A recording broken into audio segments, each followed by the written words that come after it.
Capcom and Nintendo just announced something crazy. They're bringing Resident Evil 7 to the Switch via cloud streaming. And I think this announcement knocked my hat off. It knocked Gabe's beard off. We are floored. And so we're going to discuss what it means, what we think, and why we're so surprised. What's going on, everybody? It's Zach from Switch Force. Gabe is obviously here. Sans beard. I'm Sans hat. So it's been a wild night. All of a sudden, out of nowhere, Resident Evil 7 coming to Switch, which, okay, at first blush, that's kind of crazy. And then we find out that it's via cloud streaming.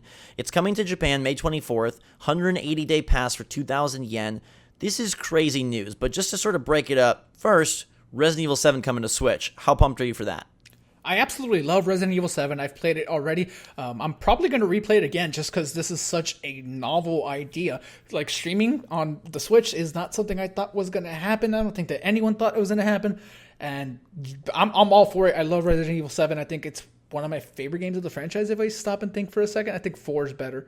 Other than that, like some of the original ones. But this is definitely up there. I think it's a great get for the Switch. Absolutely. Resident Evil 7 is a phenomenal game. It was one of my favorite games of that year when it came out.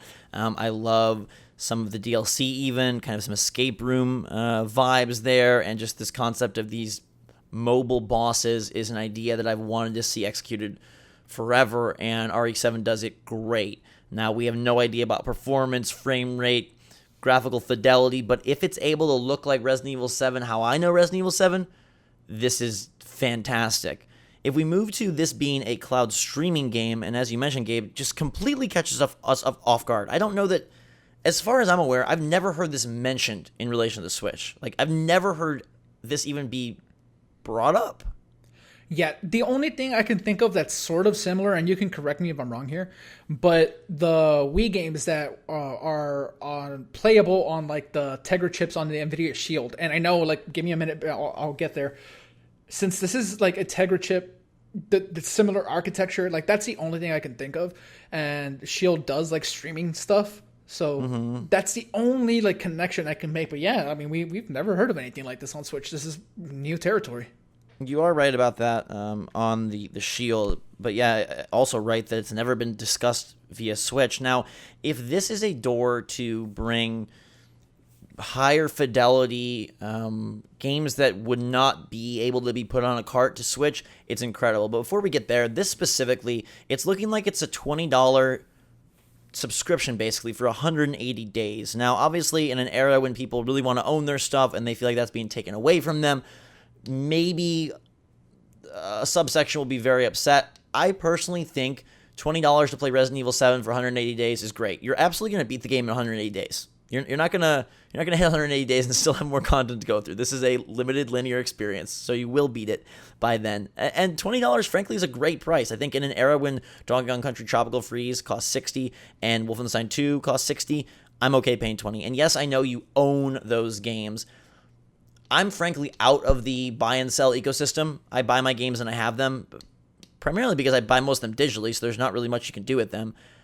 I would much rather, especially for a late port, pay $20 and then have that expire than pay $60 and have it sit there. So I don't take much issue with this model. Yeah, I mean, if I'm honest, I'm kind of confused about the people that are upset about this. And make no mistake, there are people that are upset about this. And I honestly don't get it. Like, to me, that's such a great value, right? Because when the game came out, $60, you got to buy it. And again, I guess there's something to owning it, but I frankly don't care. I want to play through the game. I'm not the type that like plays through games like multiple times. And let me tell you, you can absolutely play through this game multiple times in 180 days if that's what you desire. So yeah, like as far as that aspect, I'm kind of at a loss. I don't understand the people that are upset. Like it's not something I can relate to at all. I will bring in the devil's advocate side, which is if Bethesda is able to get Wolfie 2 running on Switch, you would think Resident Evil 7 would be plausible as well. Now, I don't know the behind-the-scenes development requirements or necessities that Capcom would have, or if it even, I don't know that we'll ever know if this is something that was possible without the streaming service. They clearly are doing it this way. And I do wonder if it is a mostly Capcom-backed initiative, or if Nintendo has a hand in this. And as we kind of expand this discussion to what it means from a greater Switch standpoint, the potential that this opens up, and even just the structural difference that it could make is just fascinating to me, because all of a sudden, if the streaming runs well, and that is a big if, I mean, I will reserve judgment on this whole thing until I see it running. A few people had worried that the trailer that was shown for the Resident Evil 7 Cloud version was Switch gameplay. It is not. It is the same trailer footage as the Resident Evil 7 announcement trailer. So if it looks hitchy or framey, don't worry. The announcement trailer looks the exact same way. It's just more of a mood vibe trailer to get you familiar with the house and kind of how that whole found footage style works. But if it runs well, if it works well, this all of a sudden is a new pillar in the Switch's wheelhouse. That could you do Monster Hunter World? Could you do, what couldn't you do with this? And there are some drawbacks, which I guess we'll discuss in a minute, but it's freaking exciting to me. Yeah, I mean, just stop and think. Like, hey, if this works well, you can get Assassin's Creed, you can finally get Call of Duty, you can get The Witcher, like any number of like big franchises. You could probably stream them on the Switch if this works well. I'm super excited for the 24th. I'm at the very least going to download the trial. It's Japan only. That's something that we didn't touch on in this video. For now, it's Japan only. You're not going to be able to play the game in English as far as we can tell. But, if you've played the game already, you should be okay. I'm at the very least going to try that 15 minutes, see how it runs, because this is like now one of the most intriguing aspects of Switch for me until we know more. Of course, once we have all the information as like, hey, is this working well? Hey, is this coming to America? Hey, is there other games coming? Then, of course, the excitement levels will vary on that. But I'm super pumped for the 24th right now. And it's so close. That's the other thing. They just announced this tonight. It's out in a few days. Surprise announcements are always the best announcements. And to me, like, one of the most intriguing aspects is, like, is this a one-off Capcom crazy trial that they ran by Nintendo and they okayed?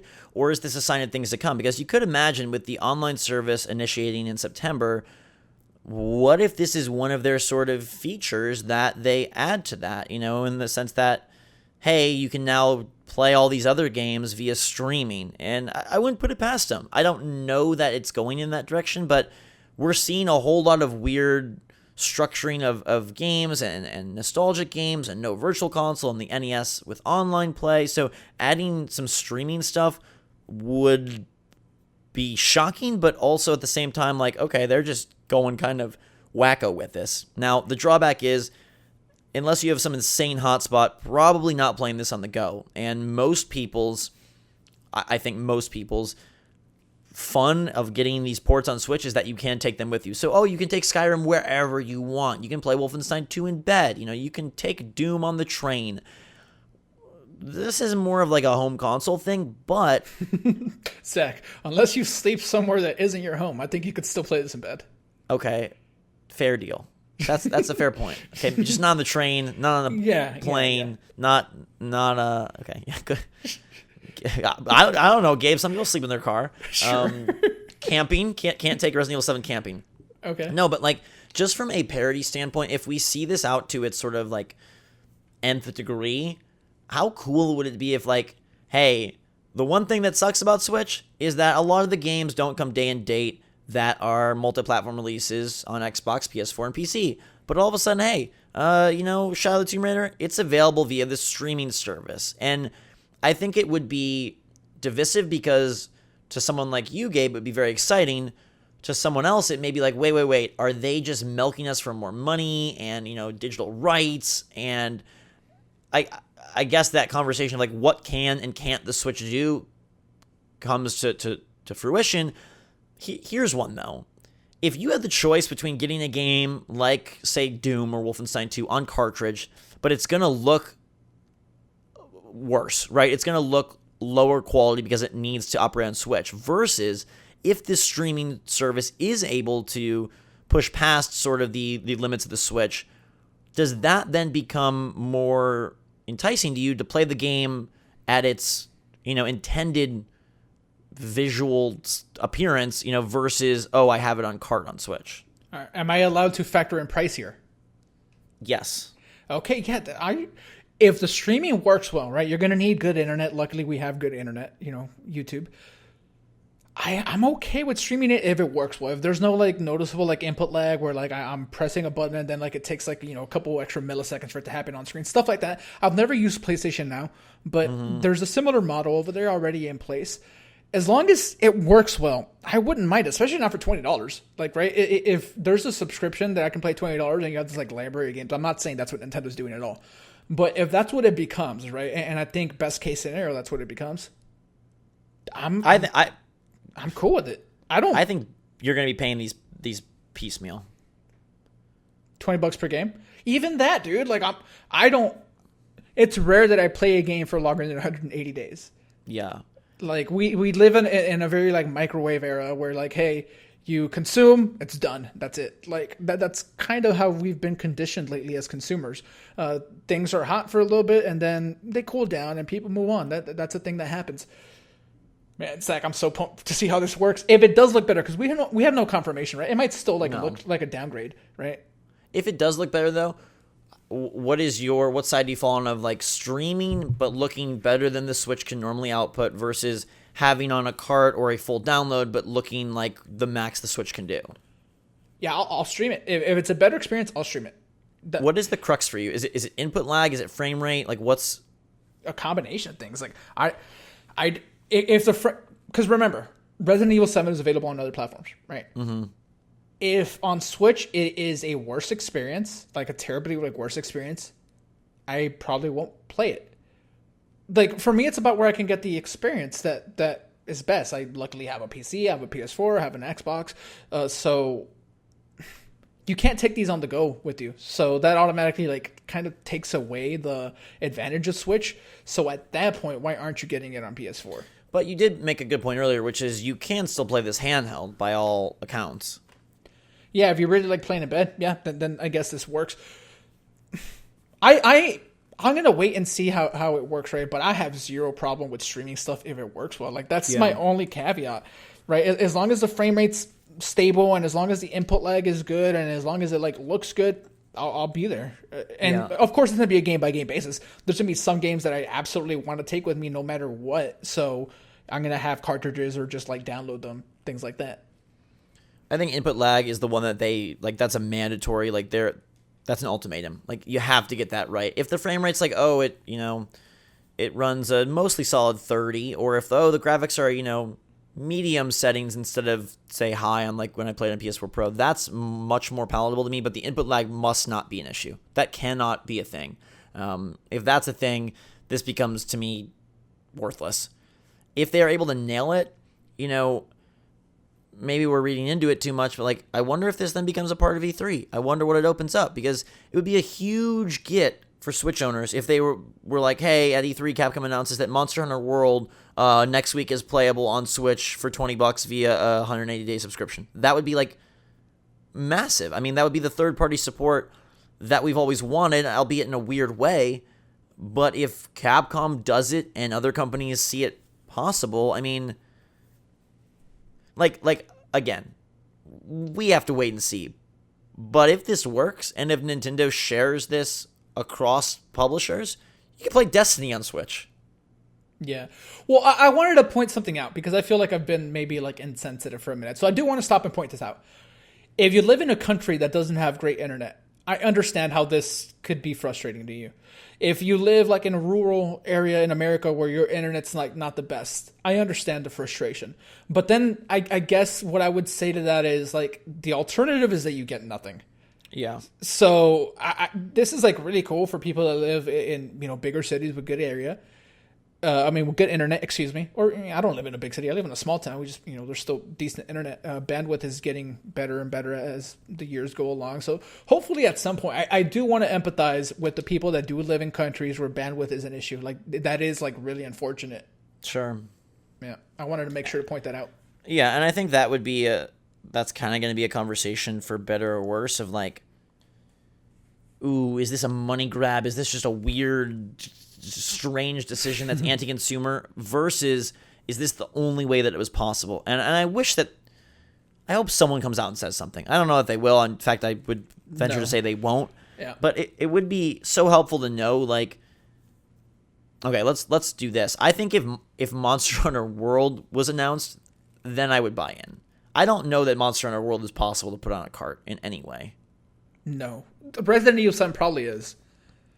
Like So- in a very like downscaled version, but that we saw like Doom and Wolfenstein is coming. So yes, Resident Evil 7 can make it on a cart probably. Again, we don't understand development and resources. There's a lot there that we're not privy to. This is the way we're getting it, and I'm honestly a little excited for the possibilities. I'm super pumped as well, and I think it opens a ton of possibilities. It is almost a magical key that would help the Switch, not in a conventional way, but in a very unique way, achieve far greater third-party parity than Nintendo has ever experienced since the like OG console era.